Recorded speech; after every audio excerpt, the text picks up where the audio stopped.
అసలు వెంకటరమణుడుగా ఆయన రెండు ప్రాంతాలని ఉద్ధరించాడు.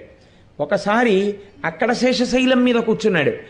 రెండవసారి ఉద్ధరించినప్పుడు గోదావరి కృష్ణ నదుల మధ్యలో ఉన్నటువంటి ప్రాంతంలో మళ్ళీ ఇంకొక శేషాచలం ఉంది.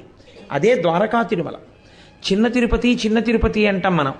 ఆ ద్వారకా తిరుమల క్షేత్రంలో ద్వారక మహర్షి అనబడేటటువంటి ఋషి తపస్సు చేశారు వెంకటేశ్వర స్వామి వారి యొక్క పాద దర్శనం కోసమని. ఆయన మీద పెద్ద పుట్ట పట్టేసింది.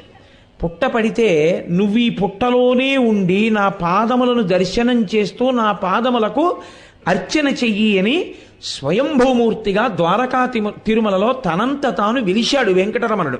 అందుకే ఇక్కడ వరకే ఉంటారు, ఈ పై వరకే కనపడతారు, ఈ లోపల కనపడరు. ఆ మిగిలిన భాగం పుట్టలో ఉంటుంది.